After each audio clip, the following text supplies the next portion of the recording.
have an unidentified flying object.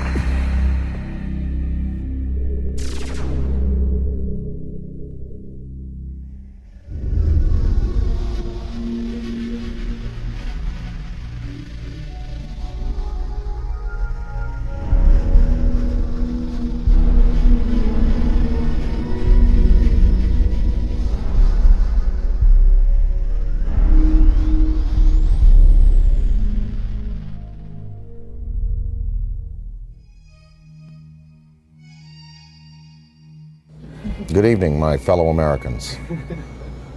The sighting over Washington yesterday has alarmed many of you. However, please, do not... We close?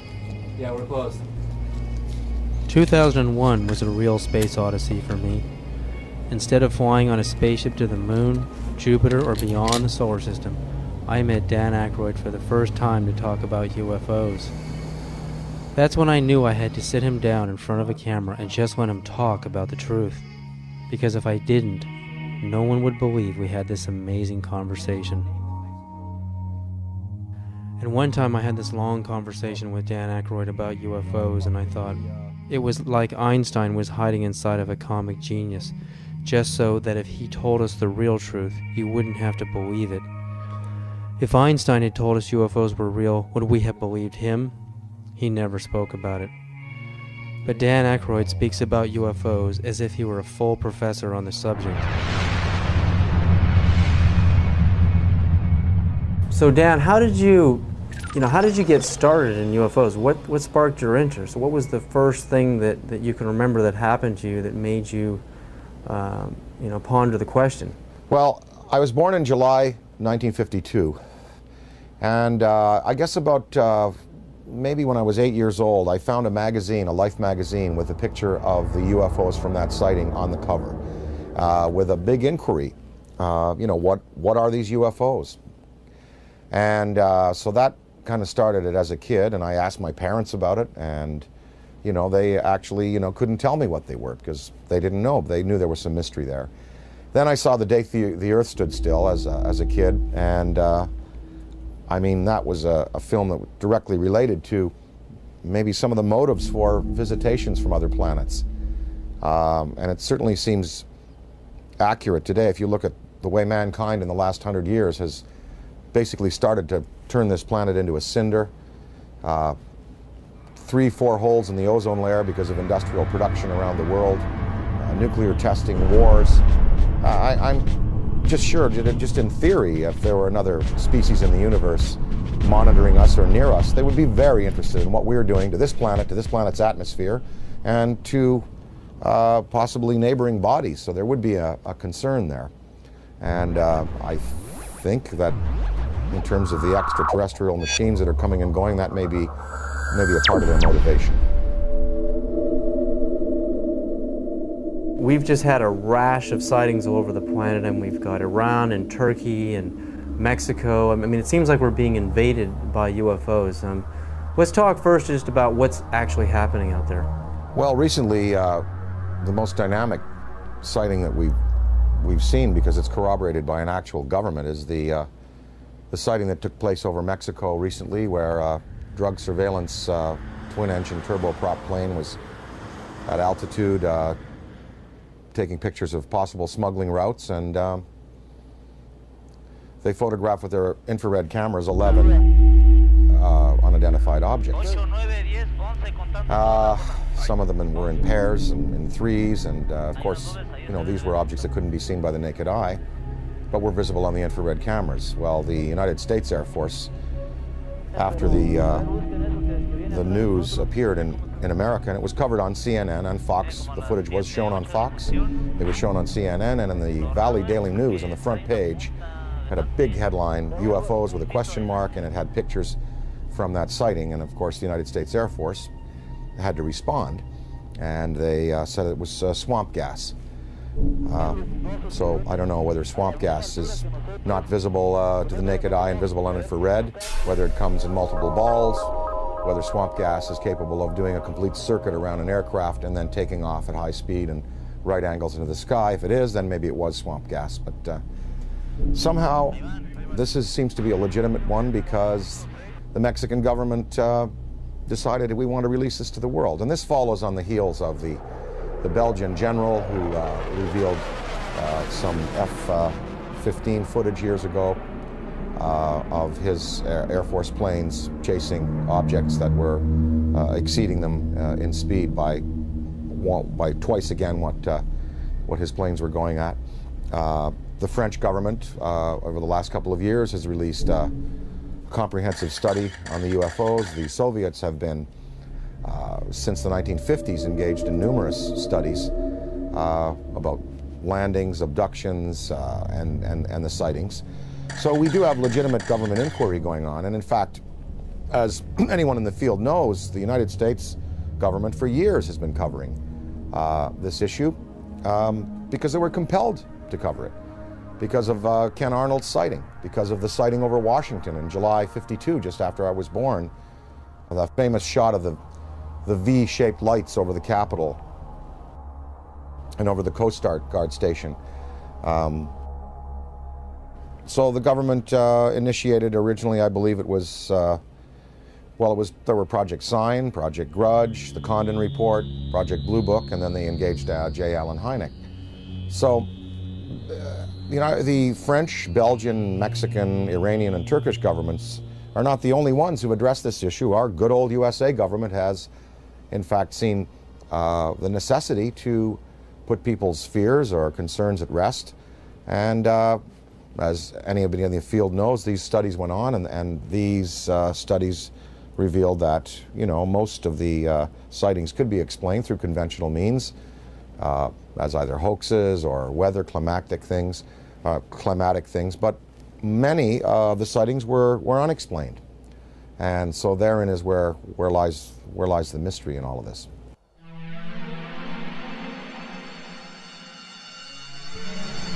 Dan, what do you think is the significance of UFO technology? I mean, obviously, these guys, the extraterrestrials, can come from one star system to another and visit Earth. I mean, recent headlines on CNN are talking about, and BBC, that we're going to run out of oil in 2026. We've got to get on to a better technology. I mean, to be able to go from another star system to Earth, obviously they have the answer.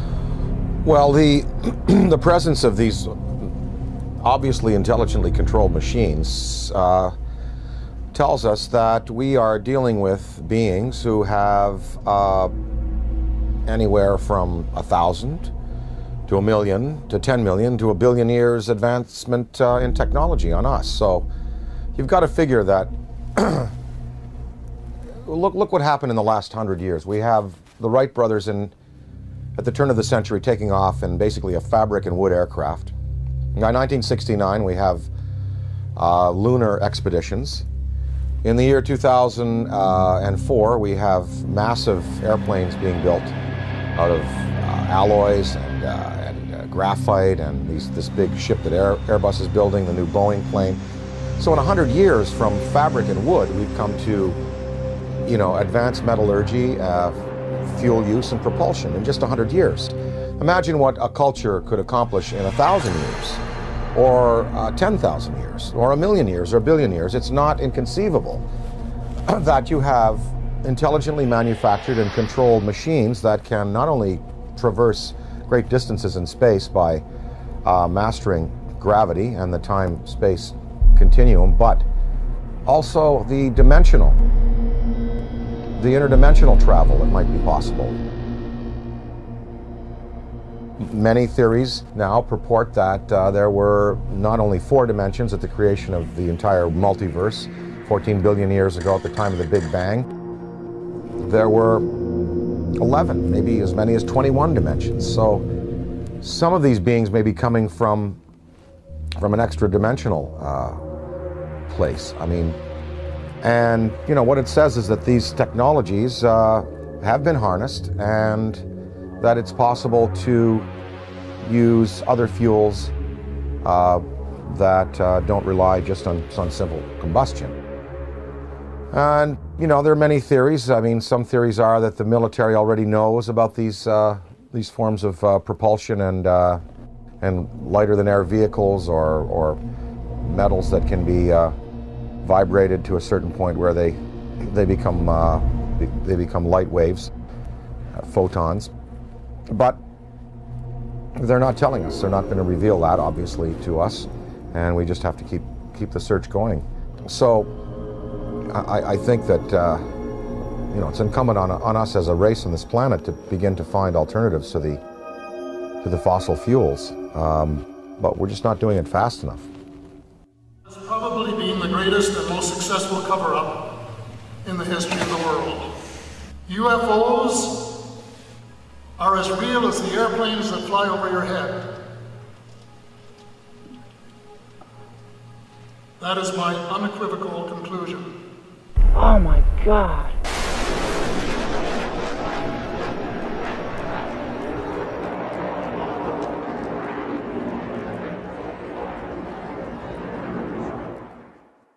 The Avro Arrow story, Dan, I mean, you appeared in a movie about the Avro Arrow story.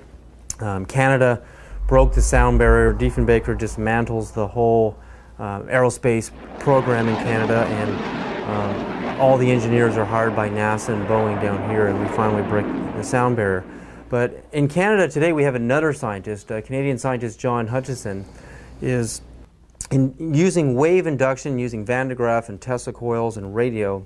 On a 75-pound cannonball, we can see this huge cannonball levitating in the air. I mean, Boeing, NASA, Lockheed, all of these defense contractors are going up into his lab in Canada and trying to understand how this thing works, because the next person or the next country that figures out true anti-gravity propulsion systems is going to be king of aerospace on this planet. The Hutchison effect incorporates radio frequencies, Tesla frequencies, and high electrostatic energy to create a type of levitation effect where it can move a 75-pound cannonball of steel or brass bushings, water, wood, and other objects into the air. Are we doing enough in our universities, in our research labs? Are we putting enough money into this kind of a research? And what risks are we willing to take if universities in Beijing and China and Russia, they're actually going into the UFO phenomenon in their universities? But here in America, mainstream science, mainstream physicists laugh at the UFO phenomena. I mean, what do you think about that? Budgets are tight all around the world, and as far as putting money into the study of alternative technologies, funding research by people like Hutchison, the money is just not there. I mean, if you look at NASA, NASA is getting chopped back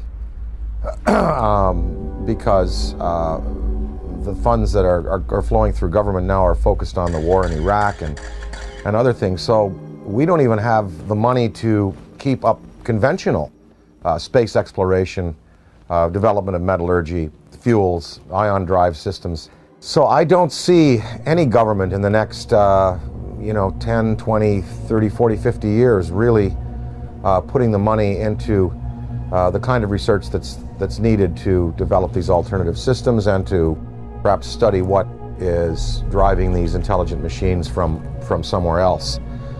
Now, of course, that's on the visible side of things. We're hearing a lot about these special access programs where congressional money is approved by a very narrow slice of the membership in the legislature and given to the military to do basically carte blanche what they want with. So there could be a black military program that is producing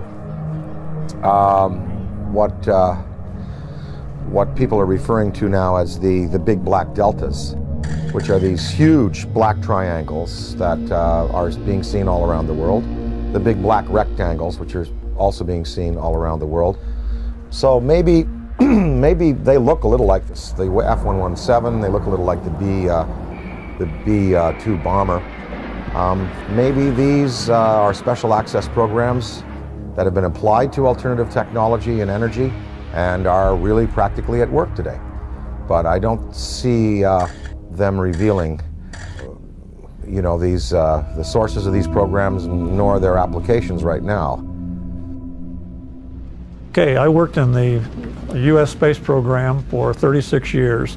I was a contractor employee, first working for McDonnell Douglas and then ending up working for Boeing after McDonnell Douglas was purchased by Boeing. I started at the end of the Mercury program and then worked the whole Gemini program. And during Gemini, I was responsible for the design of the equipment for the life support system. And so I had a distinct interest in keeping astronauts alive and having successful equipment. During the program, when we were flying the Gemini spacecraft, my interest in UFOs became very real. It became real because, first of all, Gemini 2, which was unmanned, it was rumored and talked about among our researchers that 2 UFOs had followed Gemini 2. And then Gemini 2 was, of course, recovered later. And I didn't think too much about that except, yeah, that's kind of funny. Very interesting stuff. And then when Gemini 4 flew, and it's 4-day mission, 66 orbits, with James McDivitt and Ed White. About halfway through the mission, McDivitt said he has something up here with him.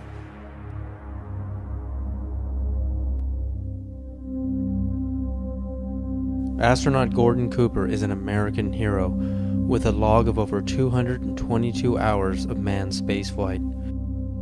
He had a long and illustrious career of service to his country. With over 11,000 hours of flight, he was a fighter pilot, U-2 test pilot in the Air Force, and is one of the first men to ever fly in space. He orbited the Earth 22 times in Phase 7, the last of the Mercury missions, on May 15th and 16th of 1963. On August 21st of 1965, he orbited the Earth again on Gemini 5 and remained a backup for Apollo 10.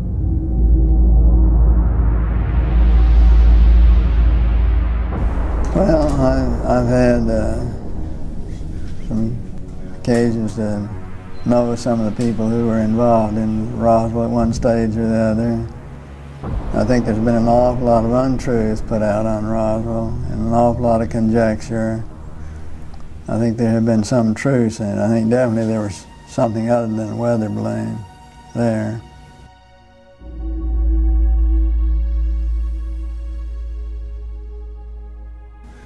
Very likely. I'd like to think they reversed engineered it and did something with it.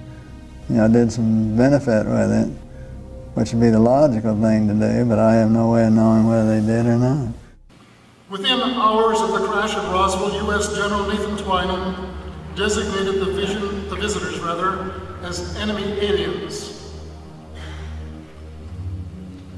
It appears from his book that Colonel Corso agreed with that assessment, and that it has remained as official U.S. policy ever since. At that time, however, it was an enemy, quote unquote, about which the U.S. could do nothing, because the visitors were so technologically superior. That led to the recommendation that the discovery be treated with the utmost secrecy, to the point that the crash at Roswell didn't happen and that UFOs don't exist. The rationale was that the ordinary public couldn't cope with the news and might easily panic. Area 51, Dan, I mean, we hear stories from Bob Lazar, we hear stories about alternative space program theories, you know, we're building UFOs and reverse engineering UFO technology since the saucers crashed at Roswell and the plains of St. Augustine, and we have reverse engineered that technology today. That's the theory, and NASA is just a smokescreen program. If we really have true anti-gravity technology today, why aren't we using it in our military? Why isn't it evident in the war in Iraq? Why don't we use it to demonstrate superiority on the planet? And if not, if all of this is just conspiracy theory and we really don't have this technology, again, are we willing to take the risk of losing air superiority on this planet by letting the Russians or the Chinese or some other country, even the Middle East, actually engineer this kind of UFO technology and conquer the world? Are we willing to take that chance? Well, I think, again, as far as military applications, maybe they are being used already. Maybe we don't know. Maybe they're being used in a surveillance capacity. As far as weapons that could be associated with such vehicles, one would have to think that if the propulsion system is as sophisticated as it would need to be to have these vehicles just hover, stop, noiselessly take off at right angles, do 3 to 5 to 6 to 20,000 miles an hour, one would think that the military application would then take the form of, rather than rockets and projectiles, that probably a particle beam would be used, some kind of a laser, some kind of a disabling beam to disable equipment, to cause disorientation among men and troops. And of course, we have seen no evidence of this. I'm not sure that the U.S. military would want to play that card right now, because after all, the war in Iraq really is a conventional war. We have air superiority there already. There is no Iraqi Air Force. There was no Iraqi Air Force. We, in the United States, we have air superiority basically over the rest of the world. I'm sure there's some pretty hotshot MiG pilots in China and Russia. But I think if you put our Air Force up against any Air Force on this planet, we would prevail without the use of advanced technology of the type we're speaking of. So I think that the U.S., if they have these things, they would probably save them for a more drastic confrontation, perhaps a confrontation with beings that have the potential to be superior over us in terms of the applications of aviation today. So maybe these triangles, the big black deltas, the rectangles, are the next wave of the U.S. military's defense against what some might perceive as an extraterrestrial or extra-dimensional threat. Maybe these weapons or these flight systems now are being prepared to confront a race of superior beings that could have designs on the planet that are malevolent. I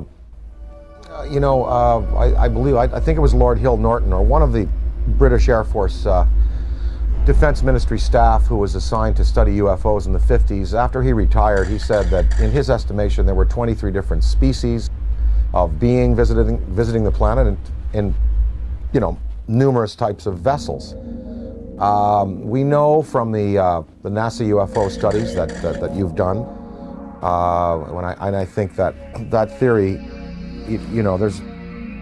there's nothing wrong with that theory that I can see that doesn't point to what you postulate, and that is that there are benevolent beings that are trying to heal the planet, hence the size of these ships that we're seeing in the STS cameras, and the fact that the ozone has holes in it, the fact that water could be a healing element there. What are these lifesaver-shaped little Dropostone-shaped ships conveying to our planet? Well, we see them coming into the atmosphere, and on the STS tapes and other forms of exposure, they're not releasing personnel, they're not releasing projectiles, and no harm has come to the planet, through their intervention. So one can assume perhaps that maybe there are benevolent beings out there and malevolent beings out there, and maybe the United States government is preparing weapon systems to deal with the malevolent beings. Ronald Reagan said in a speech, he said, what if there were a species from another planet that was threatening us? We would all find a way to work together. And one can only think about the Star Wars system and the fact that there we had satellite-mounted cannon.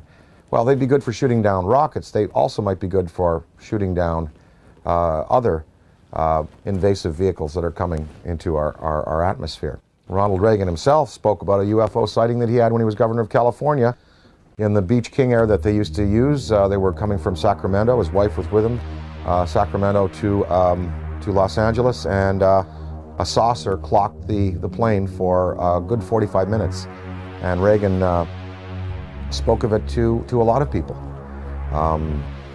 And I think maybe, you know, part of his motivation in getting the Star Wars weapon system up might have been that to prepare ourselves for the day when other beings might come to this planet with designs of, who knows, taking minerals without authorization, taking people. You know, we're probably just going to have to wait to see. I occasionally think how quickly our differences worldwide would vanish if we were facing an alien threat from outside this world. Colonel Corso makes it clear that the Reagan administration's Strategic Defense Initiative, appropriately dubbed Star Wars, was primarily designed for use against the alien intruders. His contemporary successor, the anti-missile missile defense system, is also being designed with that as one of its principal objectives. It is true that a case can be made for attempting to provide a shield against the Russians and Chinese, although everyone knows that the Russians are not going to embark on a policy which would result in their total destruction. It is equally true that they, too, are aware of the visitors and know that the perceived threat from the visitors has been a major consideration in the planning of the anti-missile system.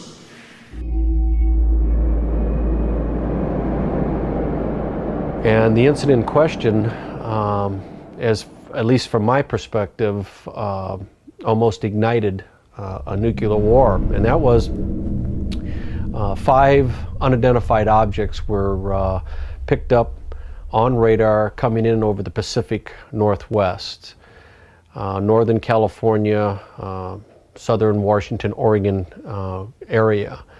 As these objects approached the coast, Strategic Air Command went on a alert. We were in a defense condition, or what is referred to as a DEFCON, Defense Condition 3, which means that the nuclear forces were ready, but they weren't on a ready stated alert. We elevated that to Defense Condition 4. Defense Condition 5 is launch. When we went on our alert, the Russians were also monitoring our nuclear armed forces as we were theirs. And so they knew that our bombers had gone to fail-safe. They knew that the launch codes had been given. They also knew that the hatches on the ICBM missiles had been removed and that we were getting ready to do a launch. I know that Nixon, President Richard Milhouse Nixon, picked up the phone and called the Kremlin. The White House notified the Kremlin that these objects were not, and I repeat, not a preemptive launch by us, that they too, the Russians, had been tracking these objects as they came in over the Bering Sea.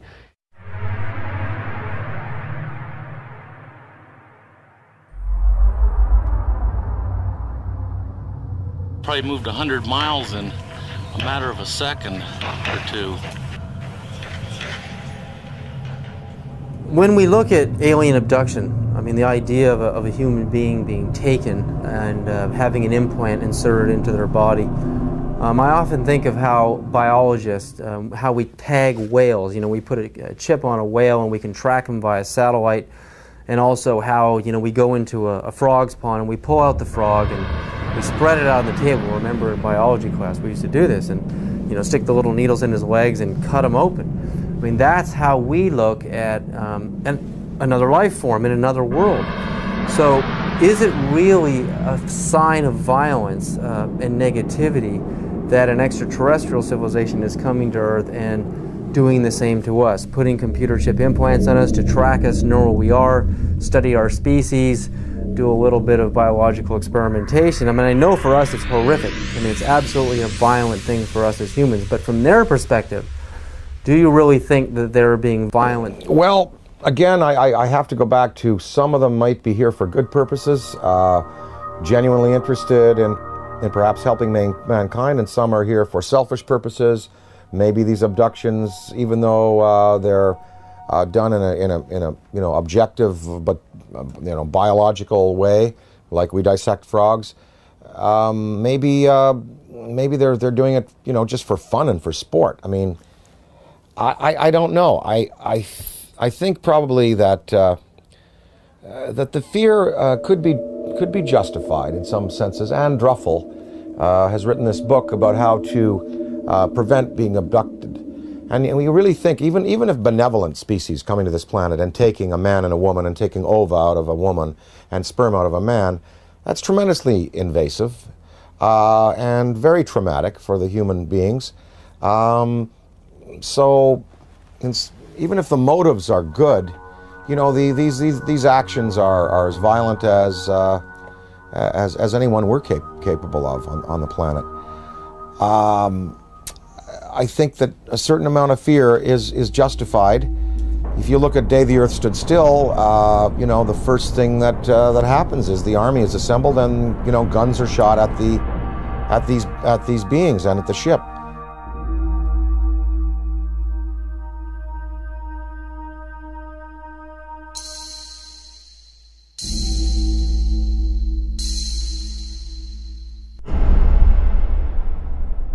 I addressed the question to Dick Cheney because I say the most important question to put to any high-ranking official is not what do you think about UFOs or have you seen one. The most important question is, have you ever been briefed on the subject? Did someone walk in your office and tell you what's going on? Because if someone walks into the president's office or some high-ranking official and briefs him on the subject of UFOs, it is for real. It's not imaginary, as the government has been saying for 60 years. So I asked Mr. Cheney, this is 3 months after he became the vice president, I asked him on the air, and this is still on Diane Ream's archives, Mr. Cheney, in all your jobs in government, have you ever been briefed on the subject of UFOs? And if so, when was it and what were you told? And Mr. Cheney said, if I had been briefed on that subject, it probably would have been classified and I wouldn't be talking about it.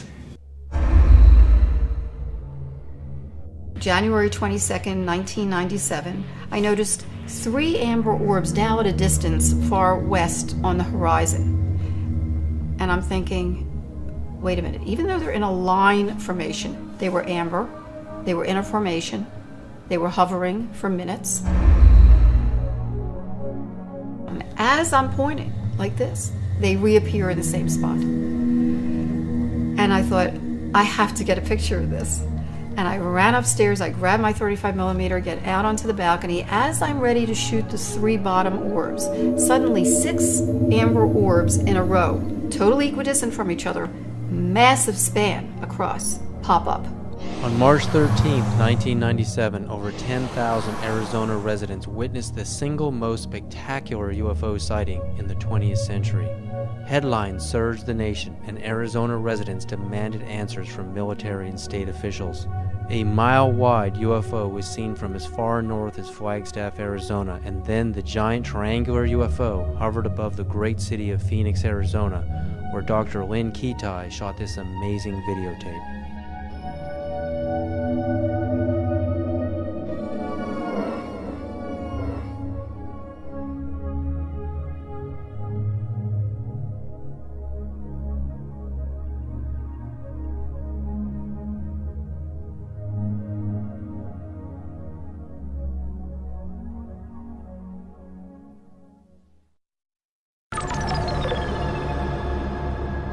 When we go out into space and we're exploring the cosmos out there and we're looking for signs of extraterrestrial life, what kind of a communication are we going to send out? I mean, if Dan Aykroyd was the ambassador, if you were the ambassador for Earth, what message would you teletype to ET? If I were to speak for mankind to these beings that were coming here, I guess what I would say is, you know, let's go to some neutral place. Let's have a meeting with scientists from all around the world leaders.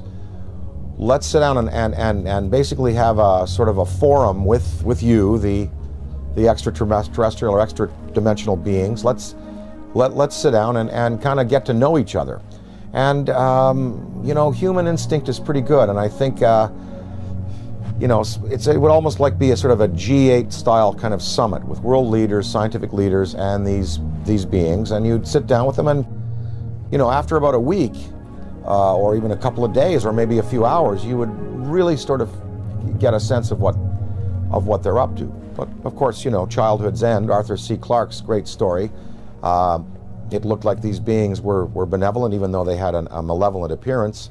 And in the end, we find out that they meant no good for our planet. So I think it's important that some branches of the military and police be briefed on these in a very real sense, and be told, you know, they are real, people are being abducted, there is mind control in play here, and that we do have to be vigilant. Now, if we knew that there was a purely benevolent race, like if something happened in Iraq where all of the electronics went out in the American military and all of the insurgents' rifles jammed, or we saw all of the polluted waters in North Carolina from the pig farming completely healed overnight, and different signs like this, then we would know we're dealing with a benevolent species, and then we could really be open and welcome. But then again, we would have to be cautious, because beings with that much power could give the impression that they're here to help when really they're not. So the verdict is out on all this. We just don't know which ones are benevolent, which ones are malevolent, and the degree to which they're going to continue interacting with our planet. But what would really help is if the United States military and police and government open it up to their staffs and say, look, this is something we really do have to consider, because, you know, maybe the defense, the survival of our species could well be at stake. If you look at the history, you know, from, say, Ken Arnold's first sighting in '47, going back to the Bible, Ezekiel's wheel, going back to the medieval manifestations of little saucers and UFOs, that painting of the Madonna that's very famous, in which it appears, up to now, there have been no mass murders by these beings. There's been no mass destruction of cities, but hundreds of thousands of people have been taken out of their lives, subjected to surgical experimentation, released back into the population, and are suffering trauma today for it. That is not good.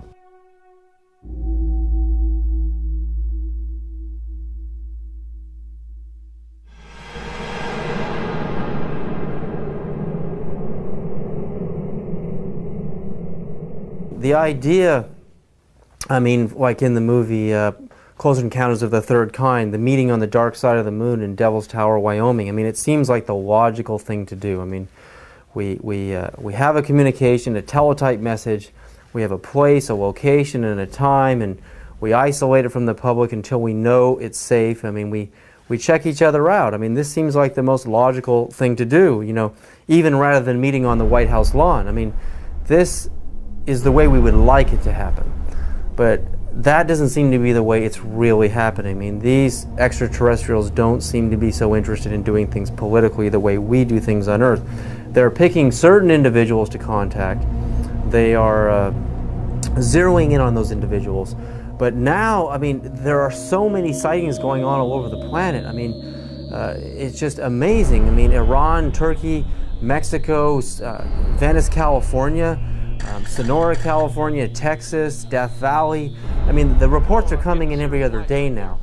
It seems like we're heading towards an omega point. I mean, what is about to happen? I mean, is this all just a coincidence that more and more people have video cameras, or do you really think, you know, there's a major unprecedented communication that is about to happen between our extraterrestrial visitors and humanity?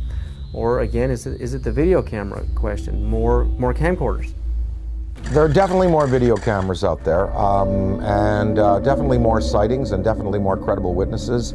You know, the biggest thing in ufology in the 60s was Herb Shermer, the Nebraska Highway Patrolman, who was at the Ashland Oil tank farm out there in Nebraska, and he writes in his diary, you know, saw flying saucer, and then under hypnosis, turned out that he was taken aboard and informed of their intentions. Barney and Betty Hill. I mean, these were the key cases. Shermer, Barney and Betty Hill, the Pascagoula incident, Travis Walton. Now there are hundreds of cases like this. And I think that because it's in the consciousness, because we have, you know, a poll saying basically half of the world believes and half doesn't, we're reaching a point where, as Stephen Bassett talks about his time clock, it's like the nuclear time clock that we had in the 50s before we blew the world, you know, before we blew the world up. The theory that once the hands got to midnight, that's when all the nuclear weapons in the world would be discharged. Well, we've stopped that nuclear clock, thankfully. But as far as the UFO clock, he says we're 1 minute to midnight now, meaning that in a minute to midnight, something really, really spectacular is going to happen. Now, whether that's a mass appearance, whether that is, you know, it come over to the Yankee Stadium during a game, I think possibly the next, maybe even in the next 5 years, we're going to have occasions like the one I experienced in upstate New York in the mid-'80s when I woke up in the middle of the night and I said to my wife, they're calling me, I want to go outside, they want me to come outside and see. He said, who? Something outside wants me to come out and say, oh, just go back to bed. I went back to bed, but in the next day in the media, in newspapers, in radio, all over upstate New York and Ontario and Quebec and Vermont, people spoke about this urge they had to go out of their houses at 3 in the morning and look up into the sky. And 12,000 people shared this urge. And they went out and it was a big, big news story. And of course the Air Force said that a Chinese rocket had exploded over New York State. And what people saw was a massive, miles-high pink spiral in the sky above the Great Lakes. In Hull, Quebec, Canada, a few years afterwards, there was a story of several hundred people, almost 1,000 people, in this community, Gatineau, north of Hull, Quebec, Canada, in the Quebec province, sharing this urge to come outside and look up into the sky, and they also saw an apparition. So there are going to be more of these mass sightings. And, you know, the day that 1 million people in Idaho at a rock concert or something see it, that is when you're going to really get the conventional military and police sitting down to say, well, it's time to throw the Brookings Institution report out and lay it open to the people and let the people decide, you know, what must be done in conference with our state leaders.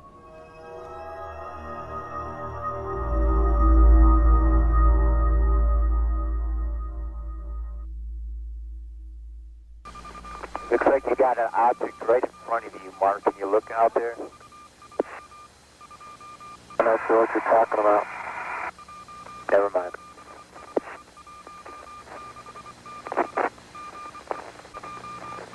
Are we missing something? I don't see anything. Yeah, we think the camera filter came off, Mark. It's about your 10 o'clock, 11 o'clock going away. Don't worry about it.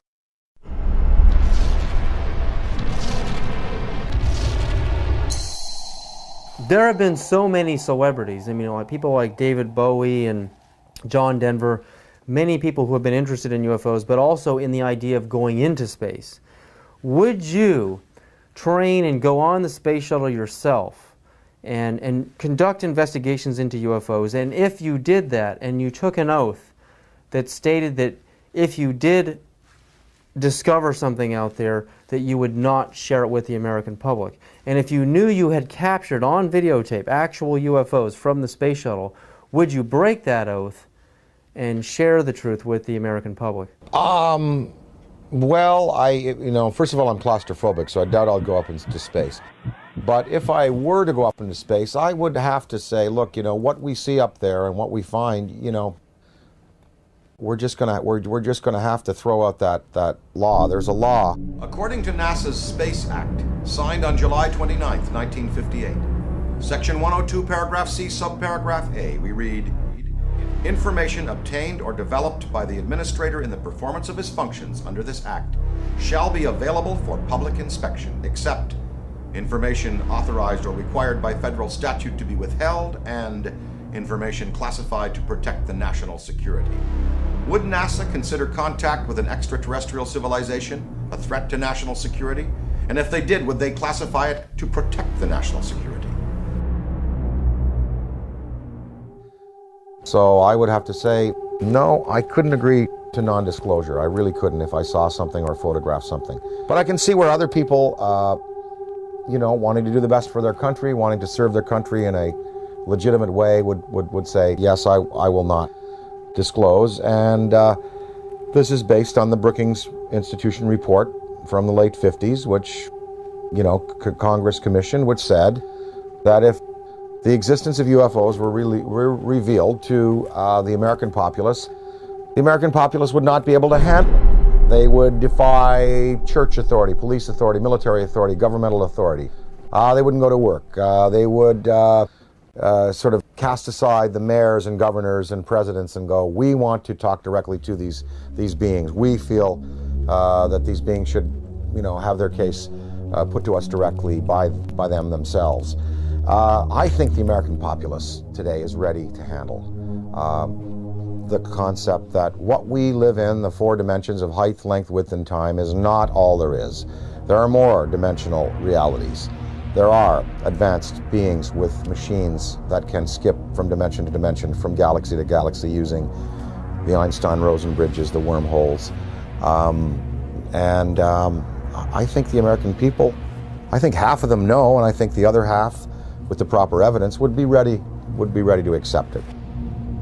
It's going to take a mass sighting for the U.S. government to finally say, look, we're going to come on side with France, Belgium, Mexico, Turkey, Iran, and we're going to tell the truth, and we're going to reveal what happened to Tom Mantell when he went up in his P-51, what happened in the Great Lakes when I believe it was an F-104, I believe, was scrambled over the Great Lakes in the 60s. What happened to him? You know, I think that that if you have that type of sighting, then there'll be no choice. Interdimensional travel. I mean, not just traveling through our dimension, but going into alternate dimensions, Dan. Would you, and if you could, a spaceship arrives in your yard, and you know you've got the barbecue out, and there's the steak on the grill, and they want you right now to come with them and go into another dimension, and to move forward and backwards on the timeline, to go forward in time and backward in time. If you could move forward and backward in time, are there any events in human history that you would interfere with, that you would change to alter the destiny and the course of humanity? Well, I wouldn't want to go back in time and change anything, because that would be a tampering that I wouldn't serve mankind well. Although there are many horrors, of course. Wouldn't you have loved to have caught Hitler as a 15-year-old and have him drown in a river? You know, because then we could have solved the Holocaust problem, and then World War II may not have, well, look, there were 2 guys. There was Otto Dinkel. You ever heard of him? Well, he was an orator hired by the German army, just like Hitler was, to speak. If Hitler died, maybe Otto Dinkel would have been the guy that would have gone on with this rabid anti-Semitism and wiped out 9 million people. Of course, one thinks of those things, but you don't want to go back in time and play with events, because, you know, where we've come to today and the improvements we've made in human rights and in regarding ourselves as sacred, they've come because of the bad things that have happened. Now, if I went into the future, I would want to see where this planet is 300 years from now. Did we make it? Did we make it? That's what I would like to know. I mean that from my knowledge of the world that I see around me, I think that it is much more likely that the reports of flying saucers are the result of the known irrational characteristics of terrestrial intelligence rather than the unknown rational efforts of extraterrestrial intelligence.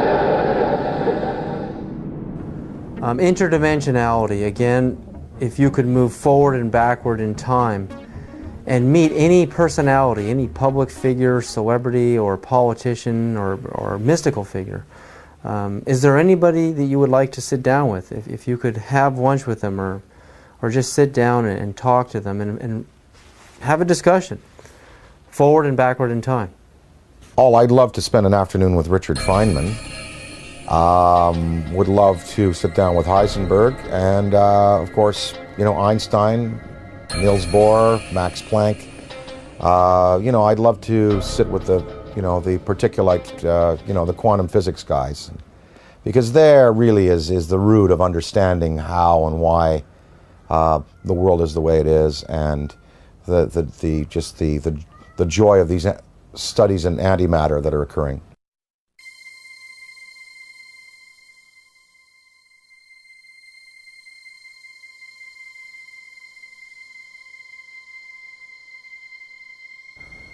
Everyone you picked is a physicist, a scientist, and I often think about how spirituality and science are merging, how they're kind of coming together. I mean, what ancient civilizations thought of a universe was really the Earth and the Sun and a few planets. And now with the advent of the Hubble telescope, we can see that the universe is far bigger than the ancients had ever imagined. So while science and religion are merging on some ideas, in other areas they're just far off.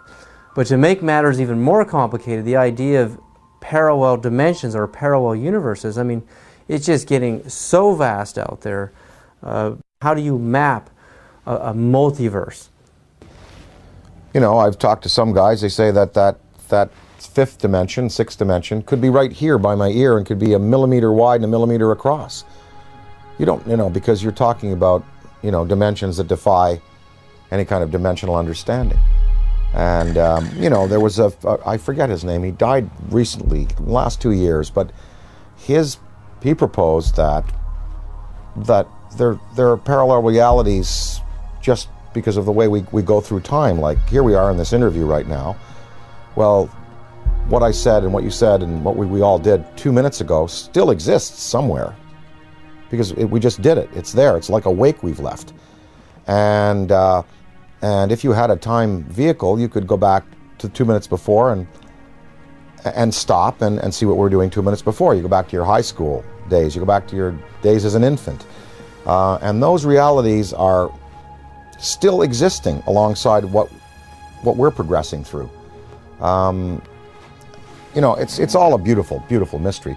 I am here because I am a writer, a performer. I find it entertaining. I'm not a scientist. You know, and I'm not a theosopher or philosopher. And you know, I am just here because it is enormously, enormously entertaining. And mysteries like this are challenging. And it's really, really fun to contemplate that, you know, there may be beings out there who are concerned about our planet and who may give us the opportunity to advance ourselves. It's really fun to contemplate.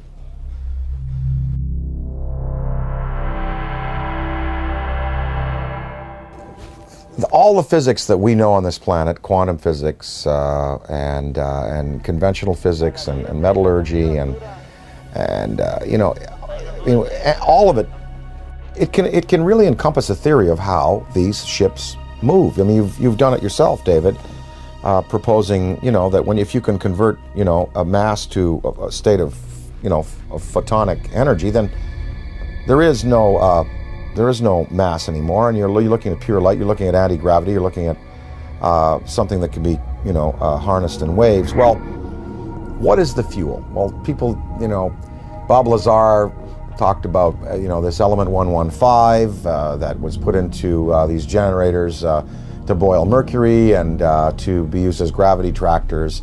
Maybe that's it. I don't know. I mean, they must be using a fuel that's unavailable to us. Does it give off radioactive waste? What is the cost to them?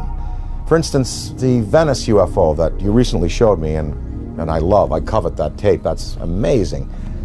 Because you see the metallic quality of the object, you see the force field around it, you see it spinning. It was May 2nd, 2004, approximately 11:30 a.m. And I was walking from my apartment with my girlfriend down this alley right here. And we were just sort of walking this way, and I looked up over at those phone lines, and we saw something that we really couldn't make sense of. It was a very shiny, you know, metallic disc. So we turned the corner here, and this is basically where we're just looking at it. And we're pretty much like, okay, that's not a balloon or anything we're familiar with. So we sort of kept walking to the corner and just stared at it for a while until it hit me, you know, that this was really something. There was a man also looking at it, sort of a bystander, and he said, wow, do you guys see that? And that's when I realized all three of us were looking at something extraordinary. Well, what is the environmental cost of running these machines? Are they clean or are they not? Is there some, wherever, you know, they came from, is there some place they have to go back to after their journeys are finished to dump whatever they've used up in terms of fuel, like we would a bad fuel rod in a reactor?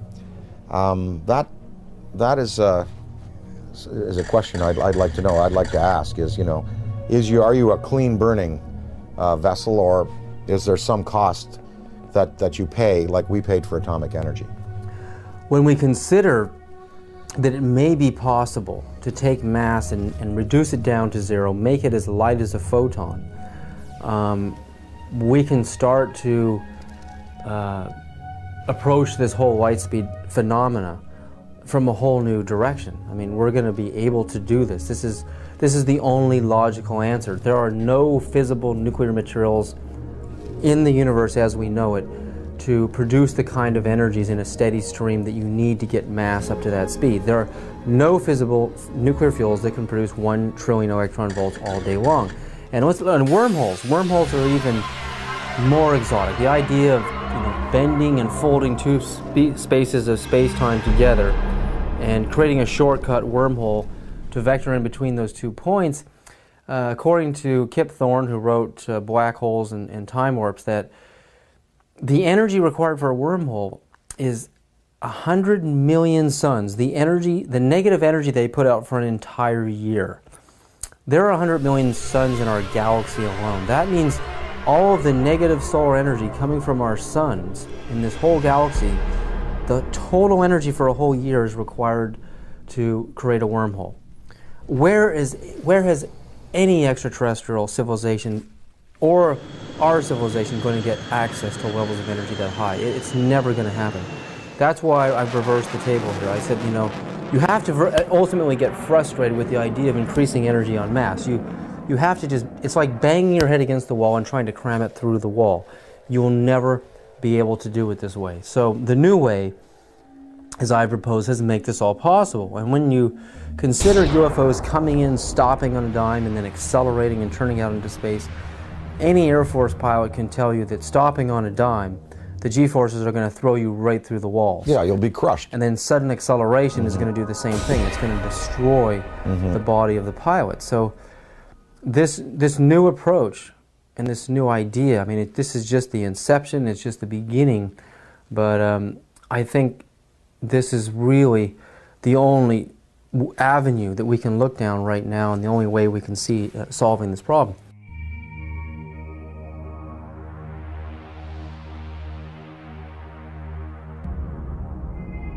While Gordon Cooper was an Air Force pilot stationed in Munich, Germany in 1951 in the 86th Fighter Bomber Group, where he flew F-84s and F-86s, Cooper testifies to having chased disc-shaped UFOs that outmaneuvered the most advanced fighter jets of our time. We were flying in Germany, and we were flying F-86s. And they would come over and do the same maneuvers that we make, except every once in a while one of them would go zip. And you just can't do that in a fighter, a conventional fighter. They're just typical saucer shape, double lenticular shape, metallic looking. Well, yeah, they weren't just random. They were flying fighter formations, very definitely under positive control.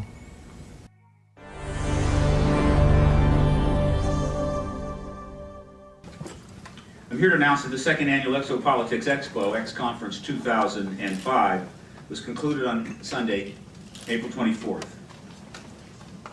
This event was produced by Paradigm Research Group. 26 speakers and panelists presented to 450 attendees over 3 days. It was a unique event which focuses on the political, governmental, and social implications of extraterrestrial-related phenomena. It is produced by PRG as part of the emerging activist movement seeking to end a government-imposed truth embargo regarding extraterrestrial-related phenomena.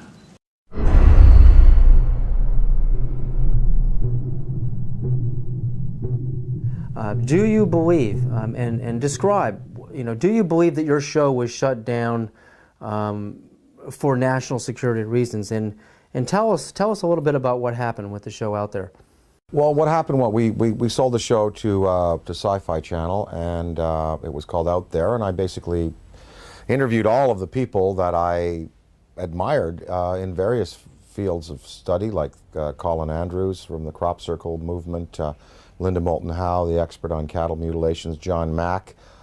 And let me just put a pin in things right there, because John Mack has taken the study of abductions, UFOs, right out through the other side, and he's going, yes, we know they're here, we know they're coming, we know people have been taken, we know there's experimentation going on, we know people have been told about agendas. What we now have to do is use that as a key and as a motivation to socially transform this planet to a more peaceful, more loving, more tolerant state. So his movement, the movement for social change, has just accepts as a fact abductions, UFOs, interplanetary intervention, and what he's doing is taking it out through the positive side of it and saying, now we must use it to socially transform. And I think his message is great. But I talked to him, I talked to the Allagash guys who were taken in the canoe on that trip in Pennsylvania.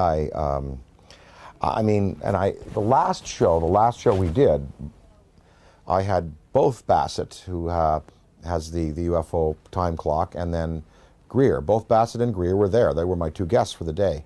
Well, the show was canceled that afternoon. And I was outside, before I knew it was canceled, in between the interviews. And I was outside, and Britney Spears called me because she wanted me to appear on Saturday Night Live with her. And so I was outside having a cigarette, the phone rang. Oh, Brittany, how you doing? Oh, sure, of course I will. I turned away like this. I turned back, and there was a black Ford across the road, a black Ford sedan. And I was trying to look at the plate, and the plate seemed kind of like fuzzy, and I was, definitely a police car. And two guys were there, and a big, big, tall guy got out of the back seat. And he stood in the street on 42nd Street it was. We were at 42nd Street and 8th Avenue. And he looked right at me. And literally, I was on the phone. Hey, oh, sure, of course I'd love the show. Saw the Ford, went back like this, turned back like a half second later, and it was gone. And that car did not go past me. It did not make a U-turn, because I would have seen 42nd Street. I would have seen that thing take a U-turn and go away. That car vanished. That car was a cloaked vehicle of some type. And whether this was like a warning to me, because the guy got out of the back seat, gave me a real dirty look. That car vanished. I know what I saw. And, it was just this fast. It was, oh, hi, Brittany, sure. Oh, of course, I'd love to. Guy gives me a dirty look. Oh, well, sure. Car gone. That's what happened. And then 2 hours later, we were told we were not to continue taping, and the show was canceled, and none of them would air. I don't know. I don't know. Was that an MIB experience? Black helicopters, military abductions that happen. Sometimes people are taken, and they talk about then being visited by military personnel and debriefed about their abduction. Was it a technology associated with some of these beings that are visiting that wanted to warn me off, or that wanted to give me verification that I was on the right track? I don't know. But I do know I did turn back a second later, and it takes so long for an automobile accelerating from 0 to 40 miles an hour to reach the corner of 8th Avenue and 42nd Street going past me, and then pulling a U-turn and going out towards Times Square. I would have seen that car. And I looked around. I was looking for that then. It was gone. So I don't know. The tapes exist. I have them. We're going to try to repackage them. We might put them out on DVD.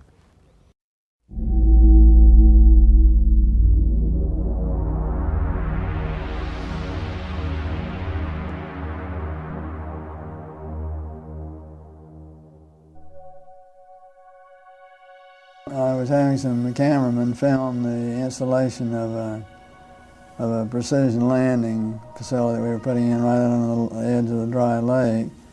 And this saucer flew right over them and put down 3 little gear and landed out on the dry lake bed. And they went out to, picked up their cameras and moved on out toward him filming. And he lifted off, put the gear back in the well, and climbed out at a very high rate of speed and disappeared. And so while I was going through all the regulation books and finding out the number to call in Washington to report it,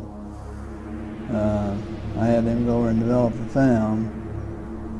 By the time they got back with the developed film, I was on the higher and higher and higher level officer talking to me.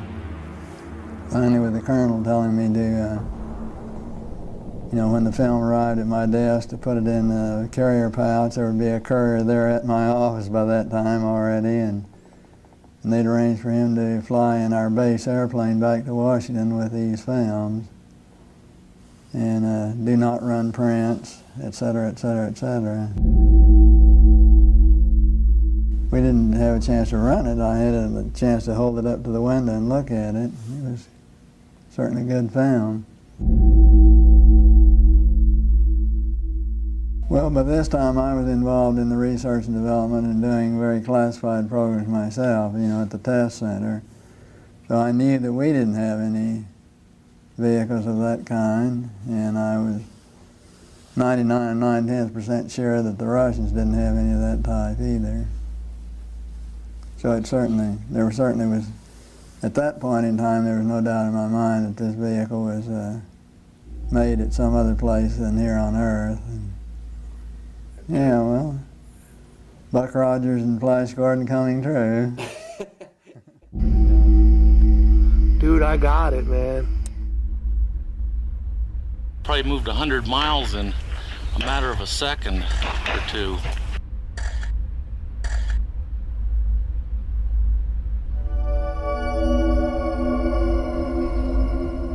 In July of 2002, right here in the Washington, D.C. area, there was yet again a airspace jet chase by 2 F-16 jet interceptors, charged, which were chasing a bluish object right outside D.C.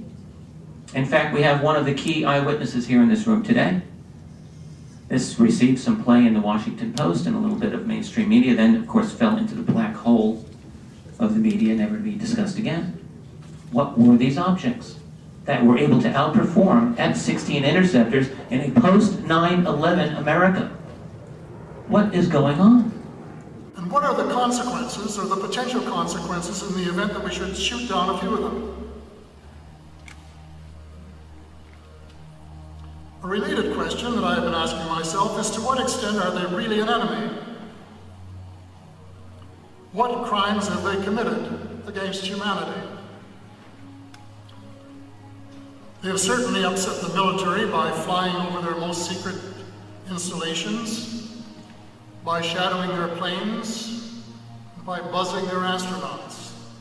The Army shot 1,430 rounds of anti-aircraft fire at the UFO between 3:12 and 4:15 a.m.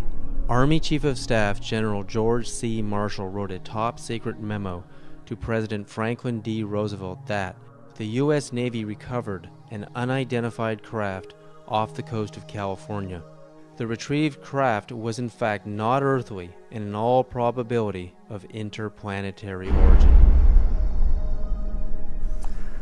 I mean, to me, what this is all about is not just, looking up in the sky and saying, wow, there's another UFO, yet another sighting. I mean, it's about exploring the phenomena. We have to get past denial. I mean, everyone is stuck at denial. I mean, mainstream science says the phenomena is not happening, and they don't take it seriously, and they try to sweep with them half the world. But over 50% of the American population, according to polls, believe in the UFO phenomena, and the government just buries it. Well, there's some media that are guilty of trying to suppress, and there are some media that are just throwing the story out there. Now, this Mexican sighting, we had coverage on Fox, we had coverage on CNN, And in the Daily News in the Valley here, we had a front page article, you know, with the pictures and UFO, big question mark. And I mean, they were treating it, I think increasingly now, the media has to take into account that this is a reality. And I think, again, to go along with the theory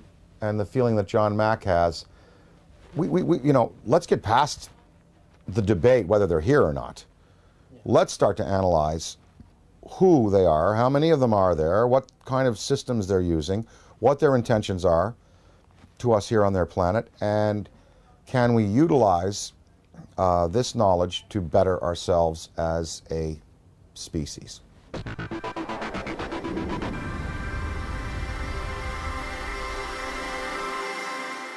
With the advent of the Hubble telescope, I mean, when you see how big it really is out there, and the idea that we're stuck on this myopic little ball, we're just glued to it, we can't get our eyes off of it. It's more of a mystery now than it ever has been. Why we're stuck here, and there's got to be a way to decode the matrix and finding out how these craft work, you know, how we can get out into the universe ourselves. I mean, I think that's what this is really all about. It's not about trying to prove it whether it's right or wrong. It's trying to, it's like when the first time man saw a bird fly. Well, the last UFO symposium conducted by MUFON, and they sent me the book of the speakers. There were many, many scientific people in there, many astrophysicists, celestial mechanics experts, metallurgists, you know, people who've been consulted on these cases over the years. No, I mean, when you have John Callahan, an ex-FAA supervisor, saying, yep, they're real. When you have John Schuessler, who was a Boeing engineer, now running MUFON, and saying, yep, you know, they're real. When you have, you know, pilots and personnel in the police and military coming forward in the Rockefeller Report and in the Disclosure Report saying they're real. When you have a Belgian general on television showing you a tape from a fighter which is filming an object escaping at high speed, when you have this Mexican case, you know, I think we can pretty well put it to bed and say, yep, they're here, they're doing things to us, with us, interacting with us. Whether we've had, you know, official military contact, again, that goes into the black box area, but there should be no debate anymore. UFOs exist. They are intelligently manufactured and guided technology from somewhere else, not this planet.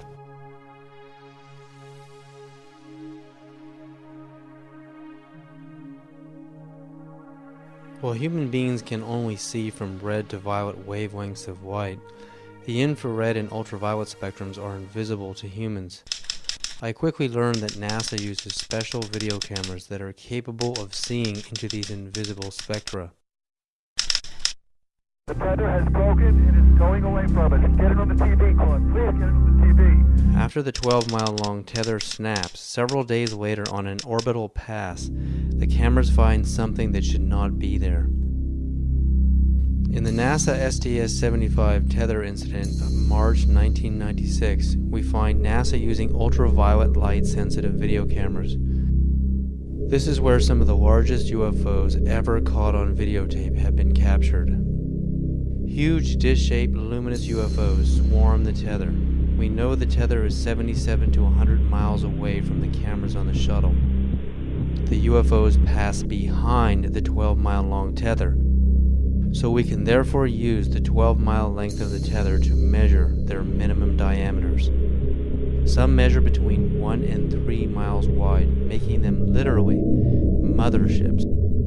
In Project Blue Book files, UFOs with these same features have been reported several times as shiny metallic discs with dark centers. Specifically, in the invisible infrared, Trevor James Constable, a retired World War II radar operator from New Zealand, has photographed many UFOs with the same features, translucent discs of light with dark centers.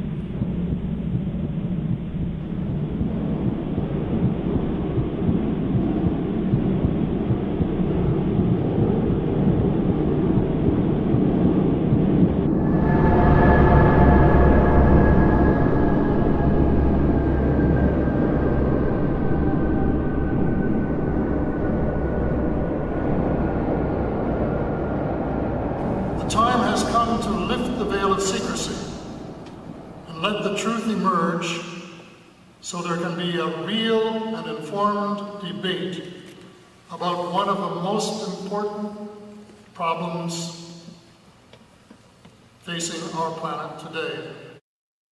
So how do people respond to Dan Aykroyd when he talks to them on a personal level about UFOs? You know what? It's interesting. When I talk to people, well, first of all, people ask me about it.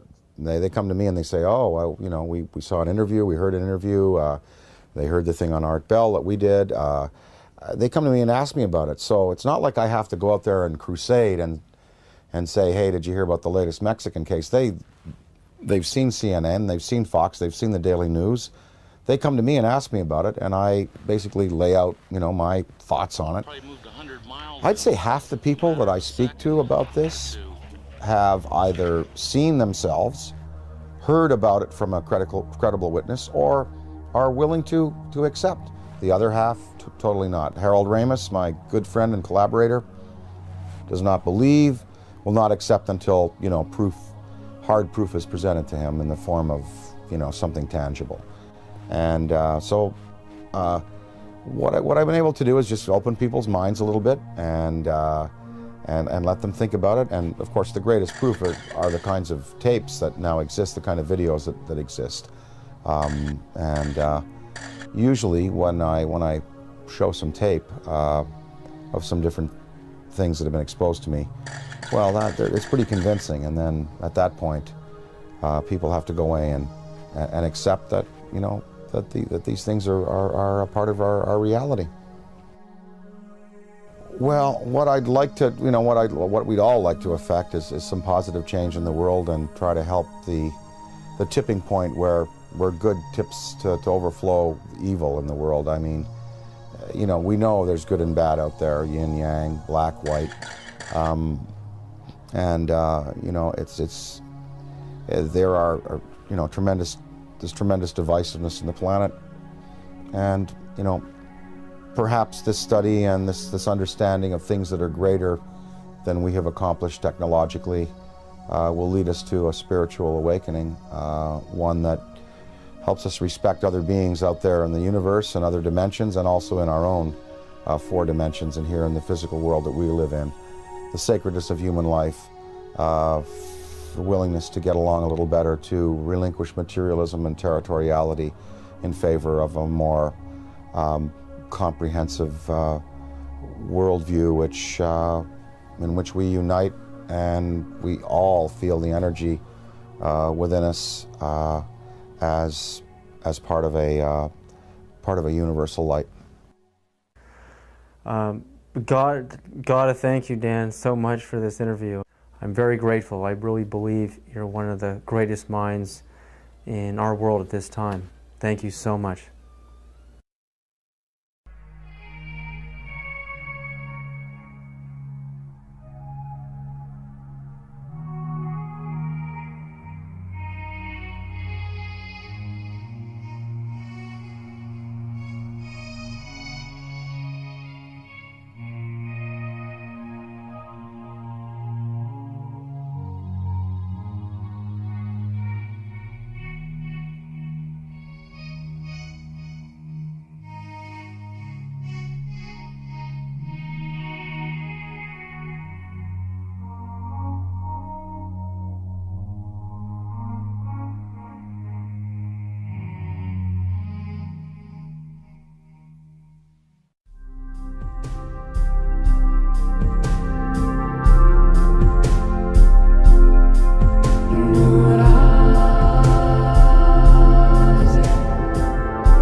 sightings could be explained through conventional means, but many of the sightings were unexplained. From Dan Aykroyd, a recognized authority on UFOs. People spoke about this urge they had to go out at 3 in the morning and look up into the sky. 3 amber orbs now at a distance far west on the horizon. Strategic Air Command went on alert, DEFCON 3, which means that the nuclear forces were ready. I think half of the American people, with the proper evidence, would be ready to accept. Probably moved 100 miles in a matter of a second. It was a metallic disc, and that's when I realized all 3 of us were looking at something extraordinary. 5 unidentified objects were picked up on radar coming in over the Pacific Northwest.